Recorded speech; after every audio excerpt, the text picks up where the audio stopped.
तत् सत। मेरी प्यारी माताओं और सज्जनों, आप सभी को मेरा सादर प्रणाम। आप सभी का स्वागत है मेरे इस चैनल में जिसका नाम है एक ही रास्ता। आज मैं अपने वीडियो में आपको बताऊंगा कि मेधा बुद्धि से ऋतंभरा बुद्धि तक जाने का सही रास्ता क्या है। तो चलिए ओम का नाम लेते हुए वीडियो को शुरू करते। ओम ओम की बात कह रहा था मैं आपसे। यह भी कह रहा था कि बुद्धि के ठीक होने से सब कुछ ठीक हो जाता है और बुद्धि के बिगड़ने से सब कुछ बिगड़ जाता है। 3 प्रकार की बुद्धि बताई थी मैंने आपको, बुद्धि, सुबुद्धि और कुबुद्धि। फिर मैंने आपसे यह भी कहा था कि बुद्धि से ऊपर मेधा होती है।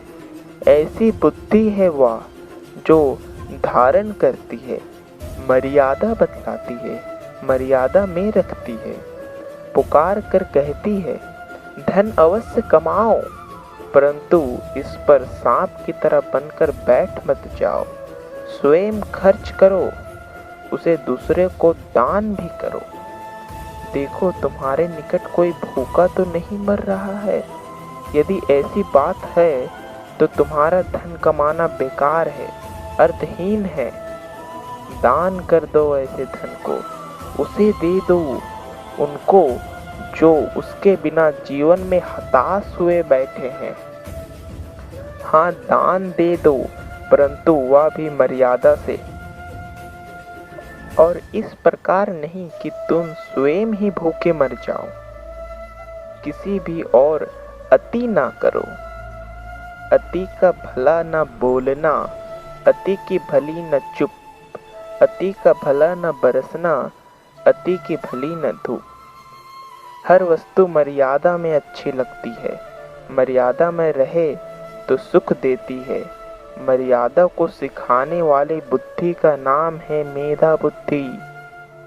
इसके पश्चात एक और बुद्धि होती है जिसे प्रज्ञा कहते हैं। यम, नियम, आसन, प्राणायाम, प्रत्याहार, धारणा और ध्यान से ऊपर जाकर यह प्रज्ञा नाम की बुद्धि प्रकट होती है। इससे ऊपर है प्रतिभा, जिसके प्राप्त होने से अंतरात्मा में एक ज्योति जाग उठती है। आत्मा की आंख खुल जाती है, आत्मा की आवाज सुनाई देने लगती है।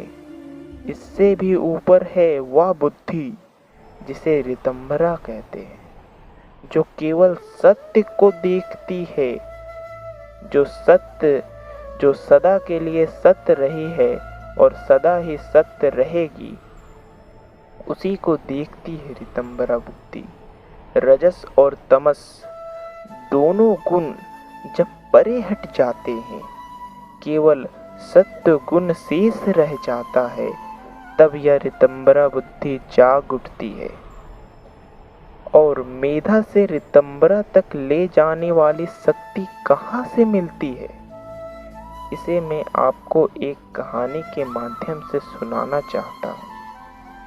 ध्रुव की कथा तो आप जानते ही हैं। छोटा सा वह बालक एक आसन में बैठकर घोर तप कर रहा था। वह हर प्रकार के मोह को त्याग कर, भक्ति में मग्न होकर, दुनिया को भूलकर भगवान को याद कर रहा था।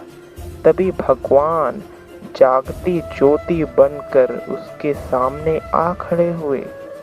बोले, अरे ओ नन्हे भक्त, बोल क्या चाहता है तू, मांग क्या मांगता है तू, मैं आ गया हूँ।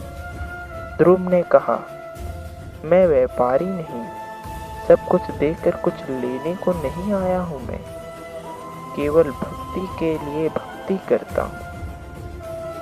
मैं तुमसे तुमको मांगता हूँ। यह है मेधा से ऋतंभरा तक पहुँचने का ढंग। पूर्ण श्रद्धा, अटल विश्वास और सच्चे ज्ञान के साथ ईश्वर भक्ति, और उस ईश्वर भक्ति का सबसे सीधा और सरल एक ही मार्ग है, और सबसे महान मार्ग वह है ओम। तो इस प्रकार आपने इस वीडियो के माध्यम से जाना कि मेधा बुद्धि से ऋतंभरा बुद्धि तक जाने का सही रास्ता क्या है, और वह एकमात्र रास्ता ओम है। ओम शब्द का जाप के द्वारा ही मनुष्य अपने जीवन में आगे बढ़ सकता है। यह एक अटल सत्य है और उसी के द्वारा ही मनुष्य भगवान की प्राप्ति कर सकता है।